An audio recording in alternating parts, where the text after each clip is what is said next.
ভারতের পরিচ্ছন্নতম ইন্দোর, সেখানেই খাবার জলে দূষণ। 6 দিনে বেঘোরে মৃত্যু শিশুসহ 15 জনের। হাসপাতালে ভর্তি 150-ও বেশি।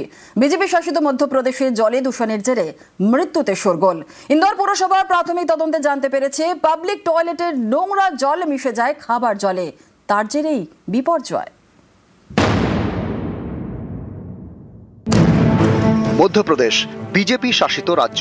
এই রাজ্যের মধ্যে পড়ে ইন্দোর, ভারতের পরিচ্ছন্নতম শহর। অভিযোগ, সেখানেই খাবার জলে বিষ।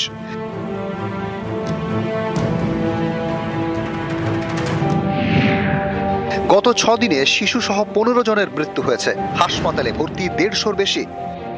भागीरथपुरा में जो कल तक की जो स्थिति थी, हमारे संस्था से 13 रोगी रिफर हुए थे और उसके अलावा कुछ रोगी डायरेक्ट भी अस्पतालों में पहुंचे हैं और प्रत्येक मरीज का उपचार जो चल रहा है, उसकी जो स्थिति है उसका जायजा ले रहे हैं। জলে দূষণ, একাধিক মৃত্যু। মধ্যপ্রদেশের মুখ্যমন্ত্রী মোহন যাদবের ঘোষণা, জরুরি অবস্থার মতো পরিস্থিতি তৈরি হয়েছে। এলাকায় 4টি অ্যাম্বুলেন্স এবং বিশেষ মেডিকেল টিমের ব্যবস্থা করা হয়েছে। 2টি হাসপাতালে আলাদা ওয়ার্ড খুলেছে স্বাস্থ্য দপ্তর। সমস্ত রোগীর বিনামূল্যে চিকিৎসার ব্যবস্থা করা হয়েছে। বেসরকারি হাসপাতালকেও বিনামূল্যে চিকিৎসার নির্দেশ দিয়েছে মধ্যপ্রদেশ সরকার। মৃতদের পরিবারকে 2 লক্ষ টাকা করে আর্থিক সাহায্য ঘোষণা করা হয়েছে। ये बात सही है कि नीचे के सीवर के लीकेजेस और पुरानी लाइनों के डलने के कारण से ऐसी घटनाओं से सबक लेते हुए दोबारा ऐसी घटनाओं का नहीं हो, इसका हम प्रयास करेंगे। ইন্দোর পুরসভা প্রাথমিক তদন্তে জানতে পেরেছে খাবার জলের পাইপলাইন লিকেজেই বিপর্যয়। পাবলিক টয়লেটের নোংরা জল মিশে যায় খাবার জলে। ভগীরথপুরায় টয়লেটের নিচ দিয়ে গিয়েছে খাবার জলের পাইপ। টয়লেটের নোংরা জল পাইপলাইনের ওপরের গর্তে জমা হয়। পাইপলাইনের জয়েন্ট লিকেজ দিয়েই জলে বিষ মেশে। गटर लाइन भेजी, पीछे इतनी स्मेल आती कि बच्चे बीमार हो गए मेरे उल्टी से। पीने के पानी में इतना गटर का कहीं काय का पानी और 10 दिन पहले इतना कड़वा पानी आया जैसे उसमें दवा की मात्रा ज्यादा डल गई हो। অভিযোগ, সরকারের চূড়ান্ত গাফিলতির কারণে প্রাণ গিয়েছে 15 জনের। কারণ 2024-এ নতুন জলের পাইপলাইন বসানোর নির্দেশ দেয় ইন্দোর পুরসভা।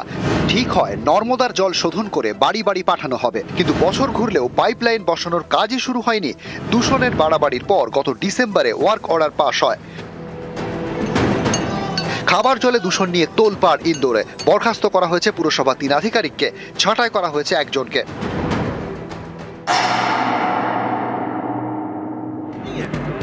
মধ্যপ্রদেশের পুর নগর উন্নয়ন মন্ত্রী কৈলাশ বিজয়বর্গীয় মৃত্যু মিছিল নিয়ে তাকে প্রশ্ন করেন সাংবাদিকরা। এরপরেই শুরু মন্ত্রীর চোটপাট। बहुत सारे लोगों को अभी तक जो रिफंड की बात कही गई थी वो भी नहीं मिला कैलाश जी, और पीने के पानी की ठीक से व्यवस्था। छोड़ो यार, तुम फोकट प्रश्न मत पूछो। नहीं फोकट नहीं, ये तो मैं तो वहाँ होकर आया हूँ। क्या क्या क्या घंटा हो गया है तुम।